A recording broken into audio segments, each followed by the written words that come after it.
Hi everyone, 10 മിനിറ്റിനുള്ളിൽ തന്നെ തയ്യാറാക്കിയെടുക്കാൻ പറ്റുന്ന ഒരു കലാകന്ദ് റെസിപ്പിയാണ് നമ്മളിന്നിവിടെ ചെയ്യാൻ പോകുന്നത്. എല്ലാവർക്കും ഒരിക്കൽ കൂടി എൻ്റെ ചാനലിലേക്ക് സ്വാഗതം. ഇതിനായി ആദ്യം നമ്മൾ 1 കപ്പ് പാൽപ്പൊടിയാണ് എടുക്കുന്നത്. അതിലേക്ക് 1/2 കപ്പ് പഞ്ചസാര കൂടി ചേർത്ത് നന്നായിട്ടൊന്ന് മിക്സ് ചെയ്യാം.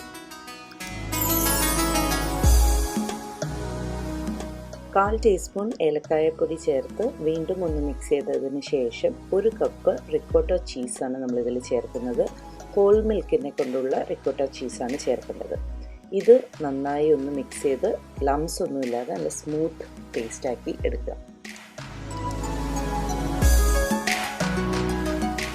ഇനി ഒരു 5/7 മൈക്രോവേവബിൾ ഡിഷിലേക്ക് 1 ടീസ്പൂൺ നെയ്യ് ഒഴിച്ച് അതെല്ലാ സൈഡിലേക്കും ഒന്ന് സ്പ്രെഡ് ചെയ്യുക. എന്നിട്ട് നമ്മൾ റെഡിയാക്കി വെച്ചിരിക്കുന്ന മിക്സ്ചർ അതിലേക്ക് ട്രാൻസ്ഫർ ചെയ്ത് ഒന്ന് ലെവൽ ചെയ്ത് കൊടുക്കാം. ഇനി ഇതൊരു 6 to 8 മിനിറ്റ്സ് മൈക്രോവേവ് ചെയ്യണം. ഓരോ മിനിറ്റ് കഴിയുമ്പോഴും അതിനിടയിൽ ഇതൊന്ന് ഇളക്കി കൊടുക്കാൻ മറക്കരുത്. പതിച്ച് പൊങ്ങി പോവാതിരിക്കാനും പ്രത്യേകം ശ്രദ്ധിക്കണം. ഏകദേശം ഇതുപോലെ തിക്ക് ആൻഡ് ച്യൂയി ആയ ഒരു കൺസിസ്റ്റൻസി ആയി കഴിയുമ്പോൾ നമുക്ക് പിന്നെ അത് മൈക്രോവേവ് ചെയ്യേണ്ട ആവശ്യമില്ല. ലെവൽ ചെയ്തതിന് ശേഷം നിങ്ങളുടെ ഇഷ്ടത്തിന് പിസ്റ്റാഷ്യോ അല്ലെങ്കിൽ ആൽമണ്ട് സ്ലൈസസ് ഒക്കെ വെച്ച് ഗാർണിഷ് ചെയ്യാം. ഒരു സ്പാച്ചുല വെച്ച് ചെറുതായി ഒന്ന് പാറ്റ് ചെയ്ത് കൊടുക്കാം. ഇനി ഇത് തണുത്തതിന് ശേഷം നമുക്കൊരു കത്തിയിൽ കുറച്ച് നെയ്യ് അപ്ലൈ ചെയ്തിട്ട് അത് സ്ക്വയർ പീസസ് ആയിട്ട് മുറിച്ചെടുക്കാം.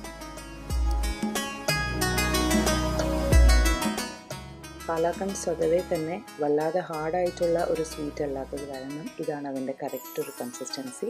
ഓപ്ഷണലായിട്ട് കുറച്ച് റോസ് പെറ്റൽസ് കൂടി വെച്ച് ഗാർണിഷ് ചെയ്ത് നമുക്കിത് സെർവ് ചെയ്യാം. എല്ലാവർക്കും ഇൻസ്റ്റൻറ്റ് കാലാകന്ദ് റെസിപ്പി ഇഷ്ടപ്പെട്ടു എന്ന് വിചാരിക്കുന്നു. Thank you for watching my video. അടുത്ത വീണ്ടും വ്യത്യസ്തമായ റെസിപ്പി ആയിട്ട് കാണാം. Take care and have a wonderful day. By.